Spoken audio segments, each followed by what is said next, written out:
Greetings, urban farmers, gardeners, and healthy food visionaries. Farmer Greg here, and welcome to the 597th episode of the Urban Farm Podcast, where every day we work together to educate and inspire you to become part of your food revolution.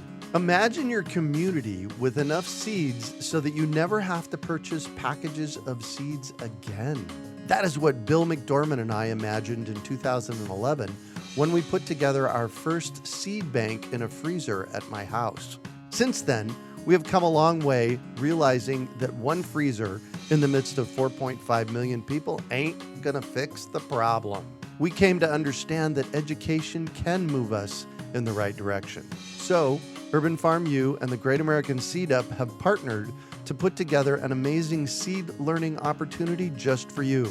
This online event called Seed Up Saturday is designed to jumpstart your seed saving journey. Our next Seed Up Saturday is May 22nd, 2021 at 9 a.m. Pacific.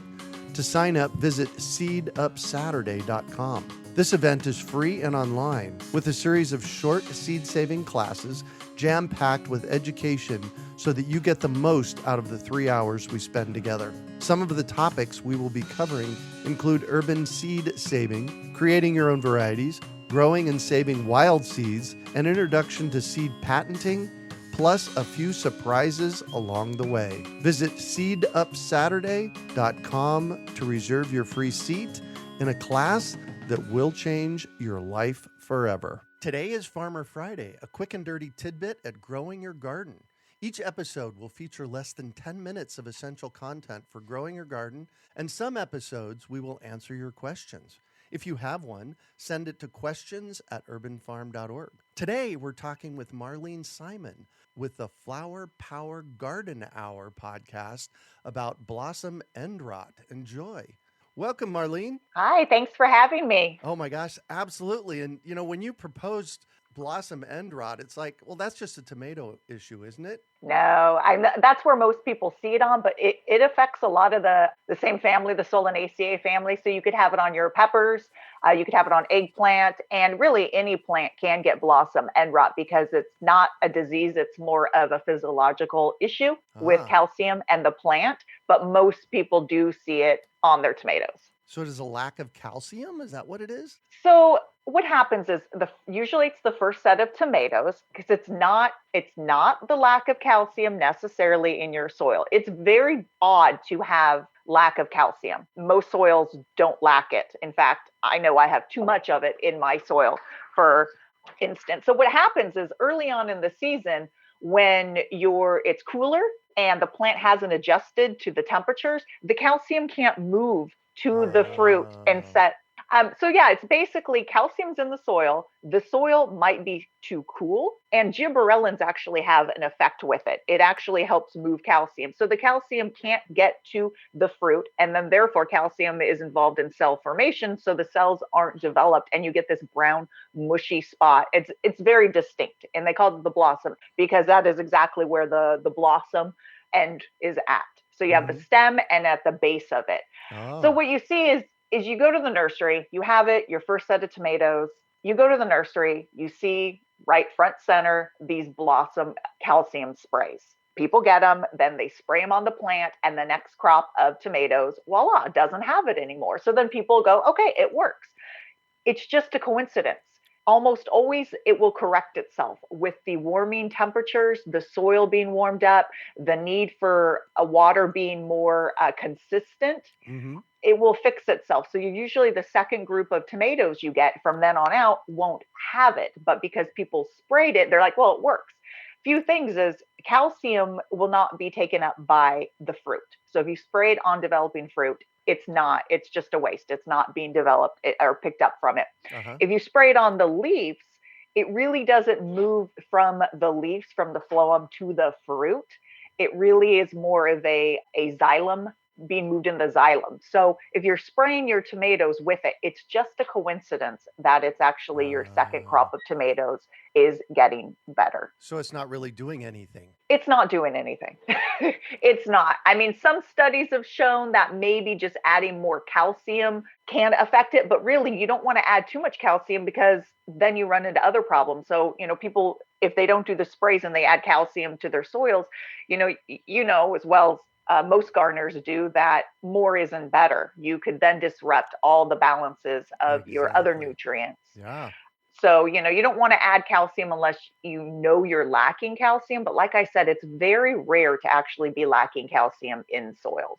So one of the things that I've done in the past is I take a eggshell and I crunch it up and put it in the hole when I plant the tomato. Is that making a difference? Well, so they do have calcium, 100% eggshells have calcium. And I think it's like 2 grams of calcium per eggshell, if I remember correctly. Wow, I'm So, of impressed course, that you know that. I do a talk and I look at this big screen with the numbers. So, yes, of course, it has calcium. But if if your soil isn't lacking calcium, it's not doing anything. And once again, it's not the lack of calcium that's affecting the blossom end rot. It's the calcium being able to get to the fruit early in the season. Got it. So you could have as much calcium. It's just a physiological issue with coolness. Like I said, gibberellins, they think, play a role in it. And it's just early on the development and getting that calcium to those cells in the fruit to develop that nice outside skin. Great. So the sprays don't work, and Sprays don't work. and adding calcium to the soil doesn't work. What do we do? Unless you're lacking it. But like I said, it's very rare. What to do? Yeah. So never plant your tomatoes too soon, right? A lot of times you run into other problems. If you get a chill, you get a frost, they can actually die. Could, inhibit root growth. Okay, kill off roots if you plant when it's too cool. But the number one thing besides planting when those night temperatures hit 50 degrees, that's what I always look for. Night temperatures hit 50 degrees, then I'm sort of like, I'm good to go. Also, mulching your soils. If it's a moisture and a soil coolness, I'm a big fan of mulching anyways, just because it benefits. So if you mulch it, you're going to sort of prevent that fluctuation of too wet, too dry, too wet, too dry. So those are 2 things you could do. Well, and that helps mitigate something else. And that's if a tomato uptakes a lot of water all at once, it splits the fruit, right? Correct. Yeah. So by having the heavy mulch on there, it would help control that. Overwatering causes so many issues with so many plants.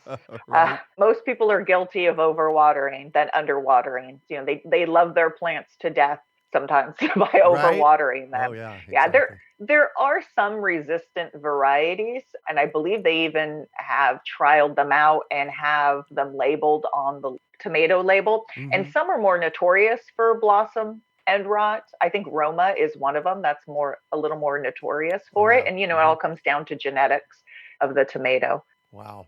Well, awesome. So, all right. So plant at the right time, water it consistently. Yes. And the third thing was? Well, it's either buy ones that are more resistant or less prone to it. And of course, mulching. Awesome. Thank you so much for joining us today. Thank you. So the Flower Power Garden Hour, tell me about it and where do we find it? All right. So it's on pretty much all your podcast platforms, Apple, Google, Stitcher. It's also on my YouTube, which is Marlene the Plant Lady. No video on it. It's just audio, of course. And, I work at the conservatory, botanical conservatory, where we work with rare, unusual, quote, house plants, carnivorous plants. But my love at home is vegetable gardening and flower gardening. So it's pretty much widespread, anything plant related, anything gardening related. I like to have fabulous guests on like you who are experts in their field. So we cover pretty much everything that I want to talk about. So I figured out everyone else would want to hear about it. Oh, there you go. There you go. Yeah. Awesome. And what is your website?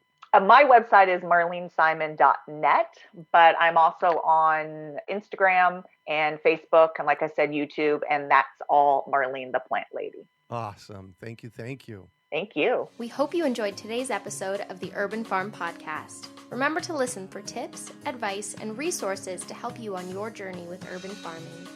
You can find us on the web at urbanfarm.org or send us an email to podcast@urbanfarm.org. In the words of Vincent van Gogh, great things are done by a series of small things brought together.